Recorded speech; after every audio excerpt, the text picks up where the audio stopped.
आज हमारा संदेश है, परमेश्वर के साथ रहने का अभ्यास करें। हम एक ऐसी श्रृंखला पर अध्ययन कर रहे हैं जिसका उद्देश्य यह सीखना है कि हम इस जागरूकता के साथ कैसे जीवन बिताएं कि परमेश्वर हमारे साथ है। यदि आप इस जागरूकता के साथ जीना सीख लें कि परमेश्वर वास्तव में आपके साथ है, तो चाहे आपके सामने कैसी भी कठिनाइयां आए, यह आपको शांति और आशा प्रदान करेगा। आइए संक्षेप में उन मुख्य बातों की समीक्षा करें जिन पर हमने अब तक विचार किया है। परमेश्वर हम में से प्रत्येक के साथ है, चाहे हम इसे जानते हों या इस पर विश्वास करते हों, क्योंकि परमेश्वर सर्वव्यापी है, अर्थात वह एक ही समय में हर स्थान पर उपस्थित है। ऐसा कोई स्थान नहीं जहां परमेश्वर न हो। आप जहां भी हैं, वह वहां है। आप जहां भी जाते हैं, वह पहले से वहां उपस्थित होता है। भजन संहिता अध्याय 139 आयत 7 से 12, यिर्मयाह अध्याय 23 आयत 23 से 24।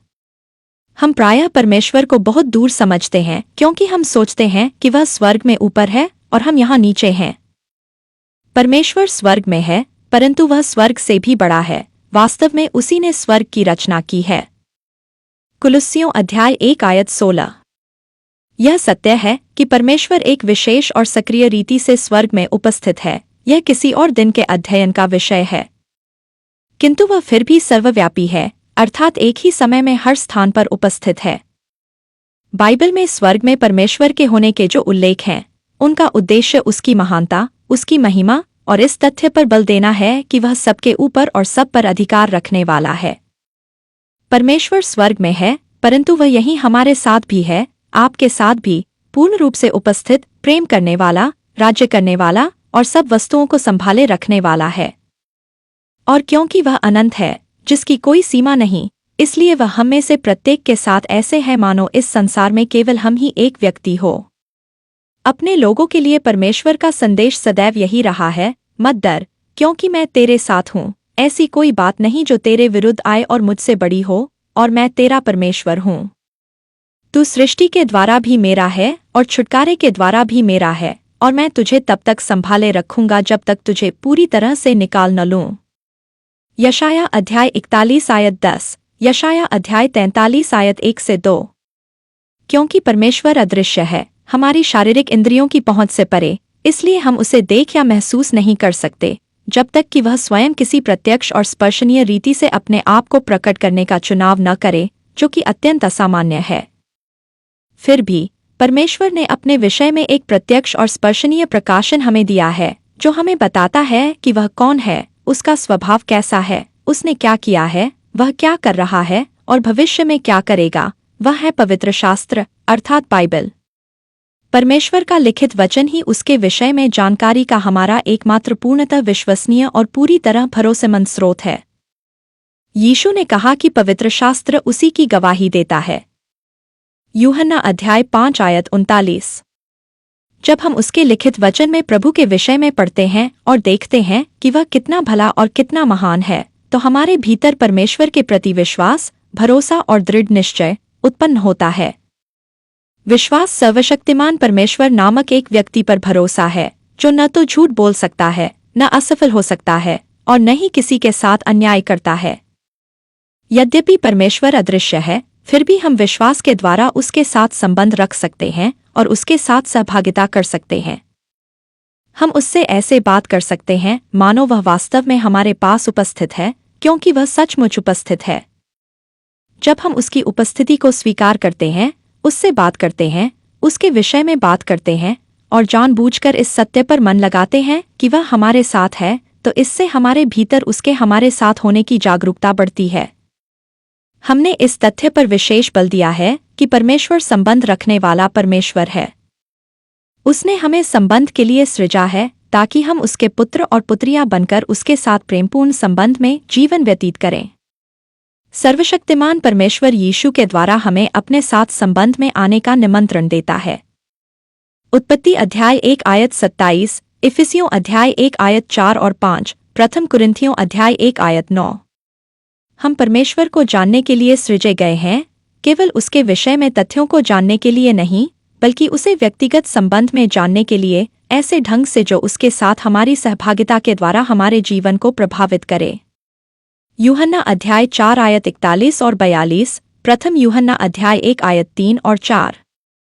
यीशु ने अपने क्रूस पर चढ़ाए जाने और पुनरुत्थान के बाद स्वर्ग लौटने से पहले अपने अनुयायियों से कहा, देखो, मैं युग के अंत तक सदा तुम्हारे साथ हूँ। मत्ती अध्याय 28 आयत 20। जिस यूनानी शब्द का अनुवाद देखो किया गया है, वह ऐसे शब्द का रूप है जिसका अर्थ है जानना या जागरूक होना। इसका अर्थ केवल यीशु के विषय में बातों को याद करने का प्रयास करना नहीं है, मानो वह अब यहाँ नहीं है। यह उसके साथ एक सचेत सहभागिता है, ऐसी सहभागिता जो इस तथ्य पर आधारित है कि आप विश्वास करते हैं कि वह ठीक आपके साथ उपस्थित है।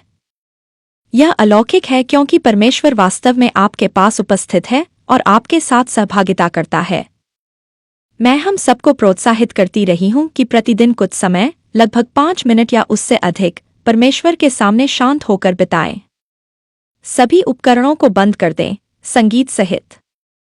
फिर उसके अपने साथ होने की उपस्थिति को स्वीकार करें और जानबूझकर अपना ध्यान उसी पर केंद्रित करें। अपने मन को इस सत्य पर लगाने के लिए बाध्य करें और धीरे धीरे वह बात कहें जो वास्तव में सत्य है, आप यहीं मेरे साथ उपस्थित हैं। स्थिरता और शांति आपको ऐसी स्थिति में ले आती है जहां आप उसे और अधिक पूर्णता से जान सकते हैं और उस एक की उपस्थिति के प्रति जागरूक हो सकते हैं जो पूरे समय से आपके साथ उपस्थित रहा है। भजन संहिता अध्याय 46 आयत 10। चुप हो जाओ और जान लो कि मैं ही परमेश्वर हूँ। कुछ देर ठहरो और जान लो कि मैं परमेश्वर हूँ। जेरूसलम, शांतिपूर्वक प्रतीक्षा करो और तुम्हें प्रमाण मिल जाएगा कि मैं परमेश्वर हूँ। जब आप ऐसा करते हैं, तब आप सचेत रूप से परमेश्वर, अपने सृष्टिकर्ता और अपने उद्धारकर्ता के साथ रहने का चुनाव कर रहे होते हैं। विश्वास के द्वारा परमेश्वर की उपस्थिति में बैठना हमारे लिए स्वागत और ताजगी दोनों का समय है। इफिसियों अध्याय 3 आयत 12। मसीह के द्वारा और उस पर हमारे विश्वास के कारण अब हम परमेश्वर की उपस्थिति में साहस के साथ आ सकते हैं, इस विश्वास के साथ कि वह प्रसन्नतापूर्वक हमारा स्वागत करता है। याद रखिए, आप वहां नहीं पहुंच सकते जहां आप पहले से ही उपस्थित हैं। आप उसकी उपस्थिति में हैं, चाहे आप इसे जानते हों या इस पर विश्वास करते हों। किंतु आप इस बात के प्रति अधिक जागरूक अवश्य हो सकते हैं कि आप कहाँ हैं और आपके साथ कौन है, और यही जागरूकता आपके सोचने और महसूस करने के तरीके को प्रभावित करती है। प्रेरित पतरस ने अपने प्रारंभिक सार्वजनिक उपदेशों में से एक में लोगों की भीड़ के सामने यीशु का प्रचार किया और कहा, अपने पापों से फिरो और परमेश्वर की ओर फिरो ताकि तुम्हारे पाप मिटाए जाएं। तब प्रभु की उपस्थिति से ताजगी के अद्भुत समय आएंगे। फिरो ताकि प्रभु की उपस्थिति से तुम्हें आत्मिक सामर्थ्य प्राप्त हो। प्रेरितों के काम अध्याय 3 आयत 19। परमेश्वर का आपके साथ होना स्वतः सिद्ध है। वह आपके ठीक साथ है, चाहे आप इसे जानते हों या इस पर विश्वास करते हों। किंतु परमेश्वर के आपके साथ होने की जागरूकता स्वतः उत्पन्न नहीं होती। हमें इस जागरूकता को विकसित करना होता है।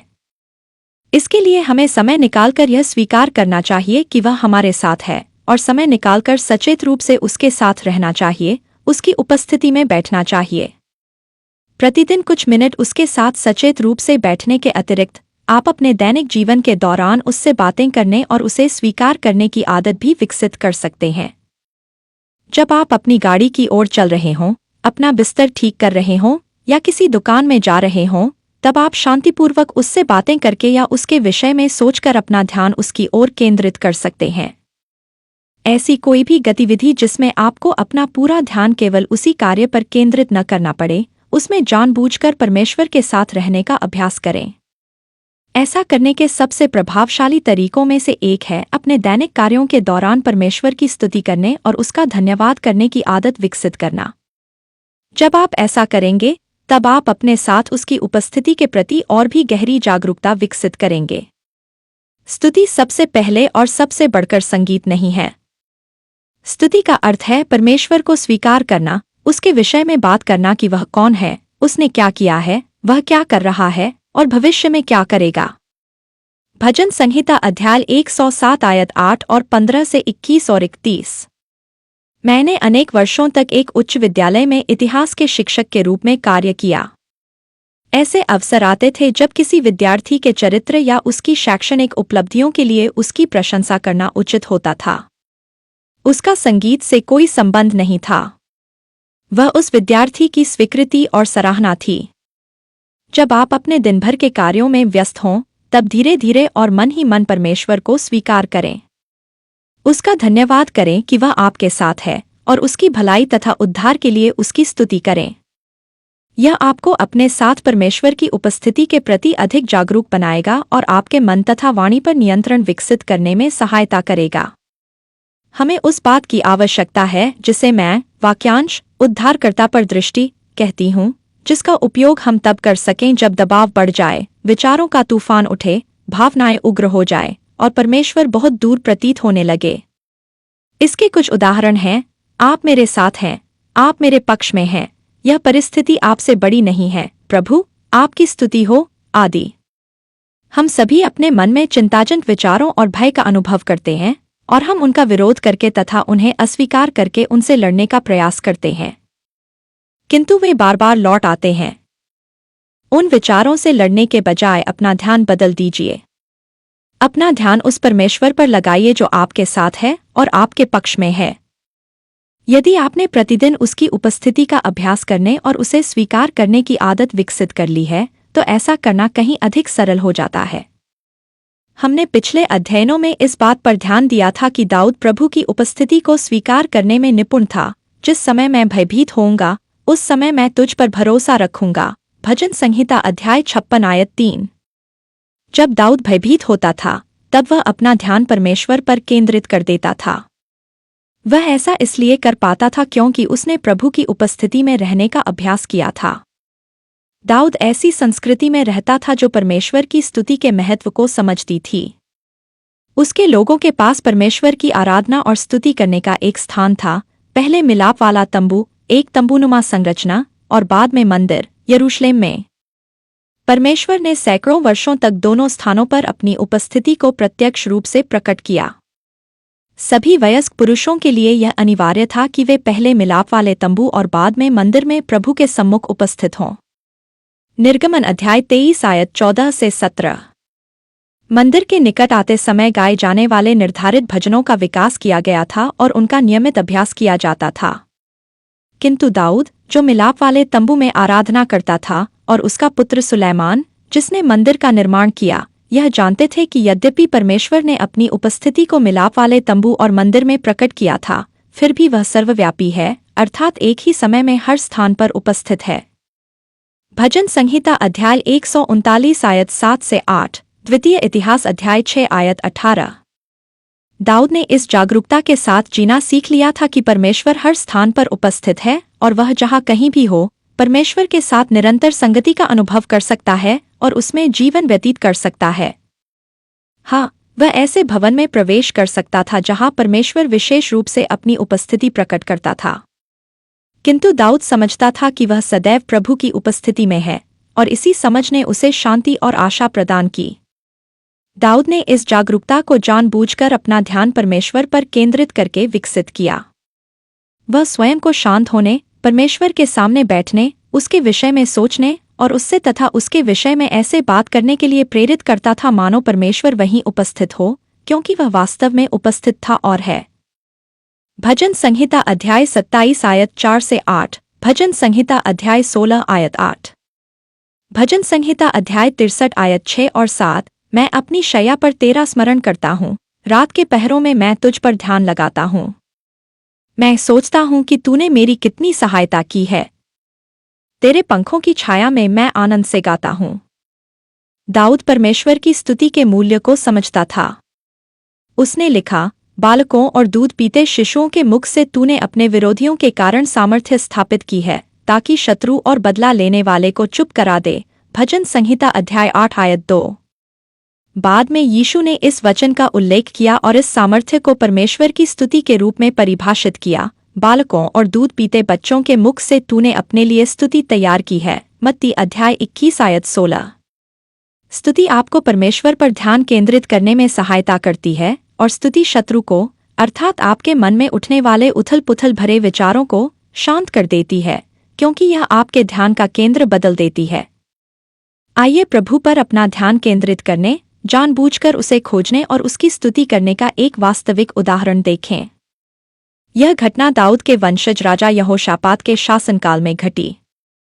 राजा यहोशापात ने 873 से 848 ईसा पूर्व तक राज्य किया। यहोशापात इस्राएल के दक्षिणी भाग, जिसे यहूदा कहा जाता था, उस पर शासन करता था। द्वितीय इतिहास अध्याय 20। 3 शत्रु सेनाओं ने मिलकर यहूदा पर आक्रमण करने की योजना बनाई।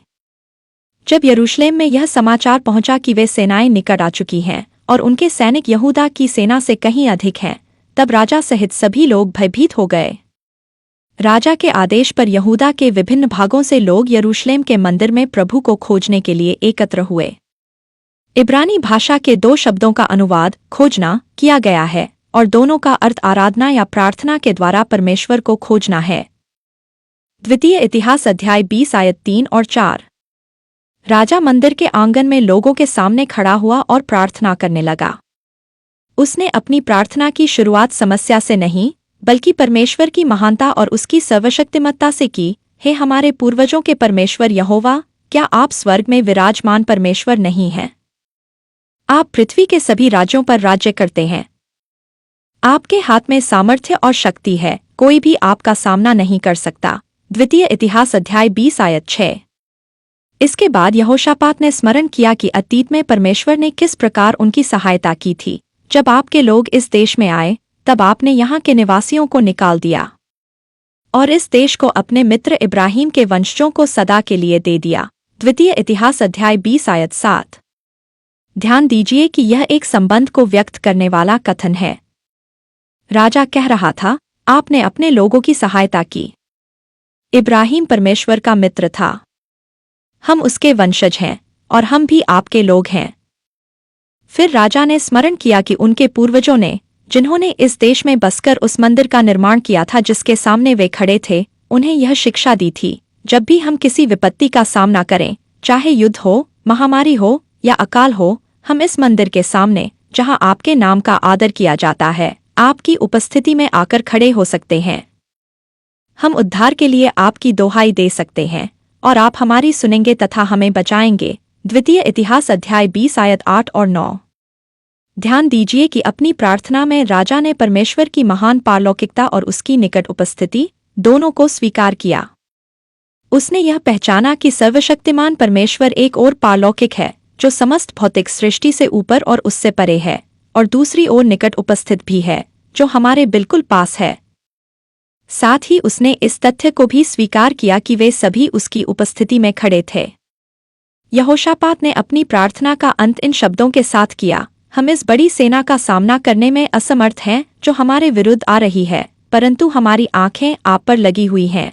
द्वितीय इतिहास अध्याय 20 आयत 12। दूसरे शब्दों में, हमें नहीं पता कि क्या करना चाहिए, इसलिए हम जानबूझकर अपना ध्यान आप पर केंद्रित कर रहे हैं। तब परमेश्वर ने यहजीएल नामक एक लेवी के द्वारा लोगों से बात की। प्रभु ने कहा, मत डरो। इस विशाल सेना के कारण निराश मत हो, क्योंकि यह युद्ध तुम्हारा नहीं, परमेश्वर का है। कल उनके सामने निकल जाना, क्योंकि प्रभु तुम्हारे साथ है। द्वितीय इतिहास अध्याय 20 आयत 17। ध्यान दीजिए कि परमेश्वर ने उन्हें फिर स्मरण कराया, मैं तुम्हारे साथ हूँ। साथ एक संबंध को व्यक्त करने वाला शब्द है। तब राजा और सभी लोगों ने भूमि पर मुंह के बल गिरकर प्रभु की आराधना की। इसके बाद लेवी लोग खड़े हुए और ऊंचे स्वर से इस्राएल के परमेश्वर यहोवा की स्तुति करने लगे। द्वितीय इतिहास अध्याय 20 आयत 18 और 19। अगली सुबह जब उनकी सेना शत्रु की विशाल भीड़ का सामना करने के लिए निकल रही थी, तब यहोशापात ने उन्हें प्रोत्साहित किया कि वे उस बात को स्मरण रखें और उस पर विश्वास करें जो परमेश्वर ने पिछले दिन उनसे कही थी, अर्थात अपना ध्यान परमेश्वर पर बनाए रखें। द्वितीय इतिहास अध्याय 20 आयत 20। फिर उसने कुछ लोगों को सेना के आगे चलने के लिए नियुक्त किया, जो प्रभु के लिए गाते हुए आगे बढ़े और कहते जाए, यहोवा का धन्यवाद करो, क्योंकि उसकी अटल करुणा सदा बनी रहती है। द्वितीय इतिहास अध्याय 20 आयत 21। यही उनका वाक्यांश था। यही वह तरीका था जिसके द्वारा वे अपना ध्यान प्रभु पर लगाए रखते थे, जबकि उनकी आंखों के सामने उनसे कहीं अधिक बड़ी शत्रु सेना उनकी ओर बढ़ती हुई दिखाई दे रही थी। द्वितीय इतिहास अध्याय 20 आयत 22। जिस समय वे गाने और स्तुति करने लगे, उसी समय यहोवा ने अम्मोन, मोआब और सेईर पर्वत के लोगों की सेनाओं के बीच फूट डाल दी और वे आपस में ही लड़ने लगे। यहोशापात और उसकी सेना को न तो एक भी तीर चलाना पड़ा और न ही एक भी भाला फेंकना पड़ा। ध्यान दीजिए कि उनकी विजय का वर्णन किस प्रकार किया गया है। यहोवा ने उन्हें उनके शत्रुओं पर आनंदित किया। द्वितीय इतिहास अध्याय 20 आयत 27। इन सभी बातों के विषय में और भी बहुत कुछ कहा जा सकता है। वास्तव में परमेश्वर के हमारे साथ होने का क्या अर्थ है, हम अभी उसके केवल एक छोटे से भाग को ही छू पाए हैं। किंतु इस श्रृंखला को समाप्त करते हुए मैं आपको प्रोत्साहित करती हूं कि आप इस तथ्य को स्वीकार करने के लिए समय निकालने की आदत विकसित करें कि परमेश्वर हर समय, हर स्थान पर आपके साथ है। जानबूझकर उसकी उपस्थिति में बैठकर उसके साथ समय बिताइए। अपने दिन भर के कार्यों के दौरान उसका धन्यवाद करने और उसकी स्तुति करने के द्वारा अपना ध्यान उस पर केंद्रित रखना सीखिए। जब आपकी भावनाएं उफान पर हों और विचारों का तूफान चल रहा हो, तब उपयोग करने के लिए ऐसा वाक्यांश खोजिए जो आपके लिए प्रभावशाली हो। आइए परमेश्वर के वचन के एक और अंश के साथ इस अध्ययन का समापन करें। पवित्र शास्त्र में इब्राहिम को 3 बार परमेश्वर का मित्र कहा गया है। द्वितीय इतिहास अध्याय 20 आयत 7, याकूब अध्याय 2 आयत 23। तीसरा उल्लेख यशाया अध्याय 41 आयत 8 में पाया जाता है। उस समय इस्राएल राष्ट्र बार बार की मूर्ति पूजा और सांसारिक गठबंधनों के कारण आत्मिक तथा राजनीतिक रूप से पतन की ओर बढ़ रहा था। भविष्यद्वक्ता यशायाह ने परमेश्वर की ओर से बोलते हुए इस्राएल को चेतावनी दी कि यदि वे मन न फिराए तो उन पर विनाश आने वाला है। पहले अश्शूर साम्राज्य और बाद में बाबुलियों के द्वारा उन्हें बलपूर्वक उनके देश से निकाल दिया जाएगा। किंतु यशायाह के द्वारा सर्वशक्तिमान परमेश्वर ने उनसे यह भी कहा, एक दिन मैं तुम्हें फिर इस देश में लौटा लाऊंगा। हे इस्राएल, मेरे सेवक, मेरे मित्र इब्राहिम के वंशज, क्योंकि मैंने तुम्हें चुन लिया है और तुम्हें नहीं त्यागूंगा। मत डर, क्योंकि मैं तेरे साथ हूँ। विस्मित न हो, क्योंकि मैं तेरा परमेश्वर हूँ। मैं तुझे दृढ़ करूंगा, मैं तेरी सहायता करूंगा, मैं अपने धर्म में दाहिने हाथ से तुझे संभाले रहूंगा। यशाया अध्याय 41 आयत 8 से 10। हम एक टूटे हुए और पाप से क्षतिग्रस्त संसार में रहते हैं। आप सब कुछ सही कर सकते हैं, फिर भी परिस्थितियां विपरीत हो सकती हैं। किंतु यह सब अस्थायी है। यह परमेश्वर से बड़ा नहीं है और वह आपको हर परिस्थिति से निकालते हुए तब तक संभाले रखेगा जब तक कि वह आपको पूरी तरह उससे बाहर न ले आए। यदि आप इस जागरूकता के साथ जीना सीख लें कि परमेश्वर आपके साथ है और आपके पक्ष में है, तो चाहे आपके जीवन में कुछ भी आए, आपके पास आशा और शांति बनी रहेगी। सर्वशक्तिमान परमेश्वर वास्तव में आपके साथ है और आपके पक्ष में है। उसकी उपस्थिति में रहने का अभ्यास करना सीखिए। हम अगले सप्ताह फिर मिलेंगे। परमेश्वर आप सभी को आशीष दे। आमीन।